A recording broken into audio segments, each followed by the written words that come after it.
Hi, and welcome to another edition of Business Bites from Bauer Media here in Northern Ireland. My name is Tighe, and each week we delve into the world of business. And this week it's a real pleasure to welcome our guest.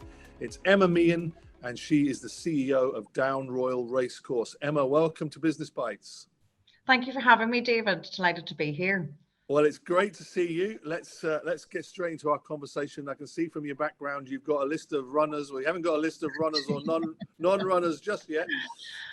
Let's hope we last the course here over the next 10 minutes. So, Emma, Down Royal Racecourse, it's one of those locations that's synonymous with racing and on the island of Ireland, and especially in our part of the world. So just tell us a little bit about what's Down Royal Racecourse got to offer. What's it all about down there? Mm-hmm.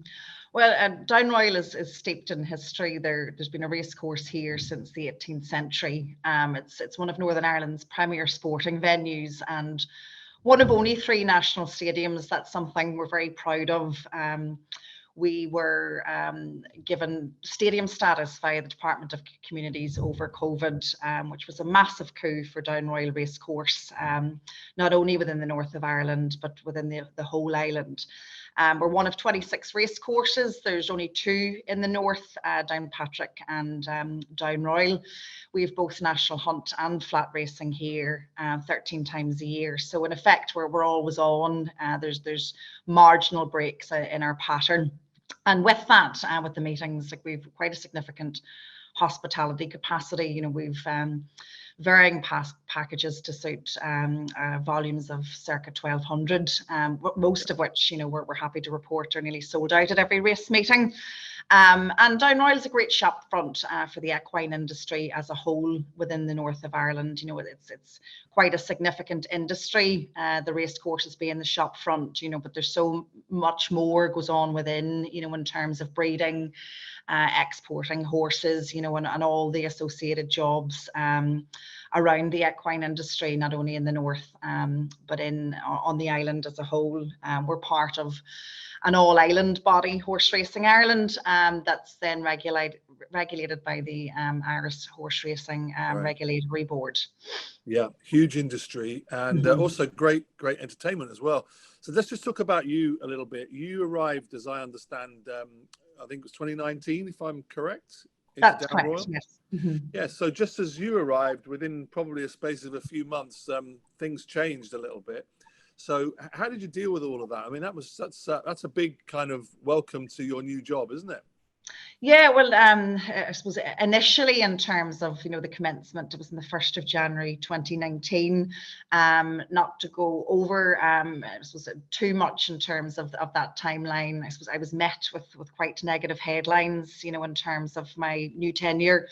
It came after a changing of the guard, so to speak. Now, obviously, I'd earned my stripes in Dundalk Stadium, so I was very experienced, you know, in terms of a new race course. You know, the all-weather on the island was built during my tenure. I was 25 when that build commenced and then subsequently launched it. So operationally, I was very strong. Dundalk Stadium is one of the busiest race courses on the island in terms of fixtures. You know, there was circa 45 at the time, and then we raced greyhounds 100 plus times per annum. So I was racing in effect 51 weeks of the year. So taking over here, I knew I had to hit the ground running, and it was quite arduous because I inherited only 1 member of staff in terms of those that took it over. It seems like a long time ago. It was 4 years. So it was very much pushing a boulder up a hill, dare I say, from the 1st of January onwards. So I suppose we just limped through every meeting just to ensure there was continuity. You know, there was a safe course, and everything carried on as it had done historically before we made any changes or I added my own due in terms of what Down Royal might become into the future. So after that first year in 2019, it was a real mic drop moment, dare I say. I think I proved a point, not only to those that didn't feel I was up for the task, but, you know, in terms of myself personally and professionally, I was very proud of what I had achieved and very grateful to the team that had come on this very difficult journey with me. But sure, we turned into 2020 thinking it was going to be an easier ride, and We were actually the first to call it off in terms of racing. We were racing on Tuesday, if I recall, the 17th of March. And because we're an all-island body, obviously I was glued to what was happening, you know, within the north and the sound bites in terms of where that might go, and then the Republic.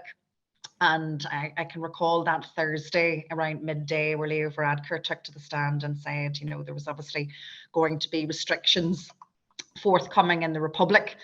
And then we made the decision just to shut it down in the north, which was quite bold, but it was only going one way, and it meant we could get ahead of the curve and obviously refund customers and settle ourselves in terms of what that might look like thereafter. But you know, horse racing, we weren't the poor relation. We were very fortunate. We were allowed to reprise in late May, June, after the first lockdown, which was very much a necessity in terms of the thoroughbred industry. You know, these are animals, they need to run.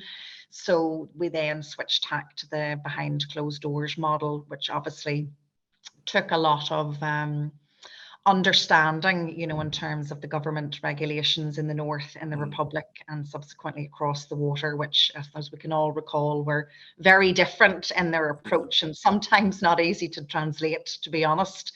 But we found our way, and thankfully, once we were coming out of it, again, we were the first to get going in any great shakes.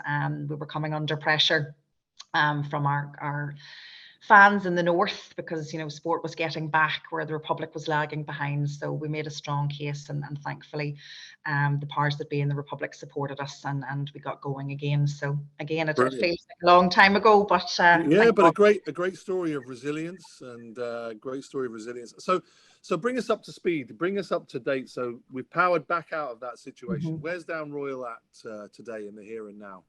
Yeah, very good. I have to say, you know, the will and the want to attend hasn't waned. You know, it was a concern not only post-COVID in terms of people coming back in en masse, you know, in a territory whereby, yes, we had obviously safety measures, but, you know, obviously when you start talking about thousands of people, that may have been uncomfortable for some, but people miss their racing. They miss that, you know, spectacle that is Down Royal in terms of entertainment. You know, you don't have to have an innate love for horse racing to actually come out here and have a cracking day. So that was very welcome. Obviously, just in terms of I suppose the global economic landscape, that has been a concern in terms of the impact on the domestic quaffers. But again, like I haven't seen any tremendous variance, you know, in terms of our numbers declining and subsequent spend declining. So we're in a very healthy position, and long may it continue.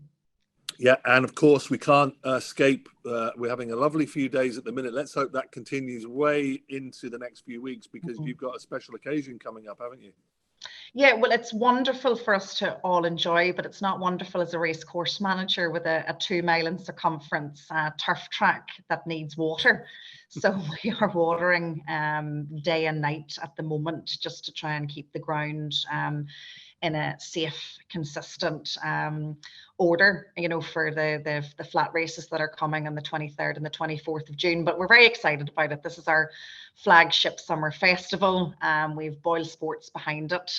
They've been with us for a couple of years, thankfully stuck with us during our behind closed doors model, which we're very grateful to them for. And they have sponsored the flagship Ulster Derby, you know, which is, I suppose, a traditional meeting for the people in the north and across the border to attend. Yeah, and give us a flavour of people who perhaps haven't been and perhaps considering going. What's the day like? Well, the day in terms of racing, we've His Majesty's Plate, which is a listed race on the Friday. That's been moved from its traditional position in July. That's actually a race that's sponsored by the Privy Purse. It's always been Her Majesty's, but obviously she sadly passed away. But King Charles III then graciously committed to continue that tradition at Down Royal, which we're very proud of. So that's happening on the Friday. We have MenCap, they're fundraising. They do tremendous work for children with disabilities, and it's over their 20th year fundraising at Down Royal. It is a very lucrative platform, you know, for charities and the like to raise monies for their respective causes. Then the Saturday really is our flagship day that features the Boyle Sports Ulster Derby and the Ulster Oaks. And then we have our Ladies' Day, which is sponsored by Unique Aesthetics. They have a clinic in Belfast and Newry. So that's where you see all the ladies present to the highest order with the greatest of fashion and the most sizable hats in tow. Yeah, well, I've seen all the pictures. In fact, I think some of our team have even been involved in the judging in the past, I think, of that particular competition. But look, Emma, great to find out all about Down Royal, and keep up the great work there. Hopefully I'll get down to see you over the summer, and please give our best to all the team that you've got there, and thanks for sharing your story with us today. That's great. Thank you, David. Much appreciated.